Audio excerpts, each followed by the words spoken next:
રાણીની વાવ. રાણીની વાવ પાટણ ગુજરાતનું એક વિરાસત સ્થળ. આ બાવડી રાણી ઉદયમતીએ તેમના દિવંગત પતિ રાજા ભીમદેવની યાદમાં 11મી સદીના અંતિમ દાયકાઓમાં બનાવડાવી હતી. રાજા ભીમદેવ સોલંકી વંશના સ્થાપક મૂળ રાજના પુત્ર હતા, જેઓ ગુજરાતની રાજધાની અણહિલવાડ પાટણના શાસક હતા. રાણીની વાવ સંભવતઃ 13મી સદીની શરૂઆતમાં સરસ્વતી નદીમાં આવેલા પૂરમાં ડૂબી ગઈ હતી અને કાટમાળથી ભરાઈ ગઈ હતી. 1960ના દાયકામાં ભારતીય પુરાતત્વ સર્વેક્ષણ દ્વારા વૈજ્ઞાનિક ખોદકામ કરીને કાટમાળ દૂર કરવામાં આવ્યો અને આ અનુપમ બાવડીનું અનાવરણ કરવામાં આવ્યું.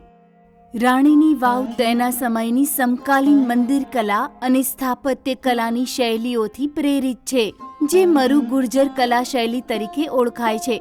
રાણીની વાવ ટેકનિકી, એન્જિનિયરિંગ, સ્થાપત્ય અને કલાત્મક વિકાસના શિખરને દર્શાવે છે.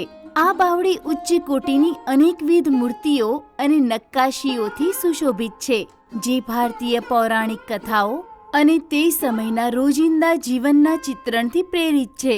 જમીન પર એક સ્તંભનો અવશેષ, એક ધાર્મિક પ્રવેશ દ્વાર, તોરણ દ્વારનો પુરાવો આપે છે.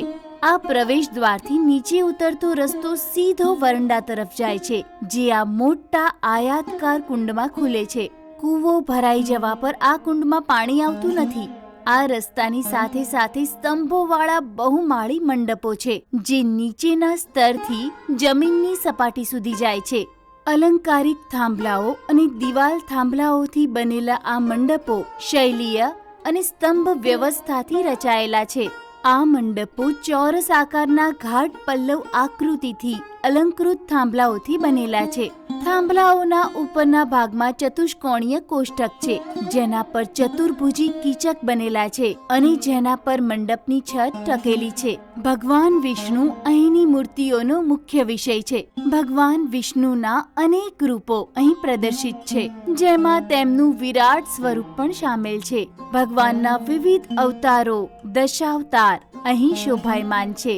અન્ય મૂર્તિઓમાં બ્રહ્મા, વિષ્ણુ અને મહેશ તેમની પત્નીઓ સાથે, દેવી દેવતાઓની મૂર્તિઓની આસપાસ હાથીઓ, યોગિનીઓ, અષ્ટદિક્પાલો, નાગકન્યાઓ અને કપાલીઓની મૂર્તિઓ છે. અપ્સરાઓની વિવિધ ભાવોમાં અનેક મૂર્તિઓ લય, ઓજ અને સૌંદર્યને દર્શાવે છે. અપ્સરા કાન ખંજવાળતી, અપ્સરા હોઠ રંગતી, અપ્સરા અંગડાઈ લેતી, અપ્સરા વાંદરા સાથે અને અપ્સરા માછલી પકડતી જેવી વિશ્વ પ્રસિદ્ધ બટોલા કલા પણ અહીં પ્રદર્શિત છે. કૂવાની આંતરિક દિવાલો લંબવત તોરણો પર ટકેલી વિવિધ મૂર્તિઓ, દિવાલો અને બારીક નક્કાશીઓથી અલંકૃત છે. પાણીની સપાટી પર શેષશાહી વિષ્ણુની મૂર્તિ છે, જેમાં વિષ્ણુ શેષનાગ પર ત્રાંસા લેટેલા છે. રાણીની વાવની વિશિષ્ટતા માત્ર તેનો મહાન પૈમાનો અને અદ્ભુત મૂર્તિકારી જ નથી, પરંતુ તેના નિર્માણકર્તાઓની રચનાત્મક પ્રતિભા પણ છે, જેણે એક સામાન્ય ઉપયોગના સ્થળને એક અભૂતપૂર્વ સંકલ્પના, કલા અને સૌંદર્યવાળું મહાપ્રતિષ્ઠિત સ્મારક બનાવી દીધું. રાણીની વાવ પોતાના નામને સાર્થક કરતી ભારતની બાવડીઓની રાણી માનવામાં આવે છે. રાણીની વાવની મુલાકાત લો અને તેની ગૌરવશાળી ભવ્યતાનો આનંદ માણો.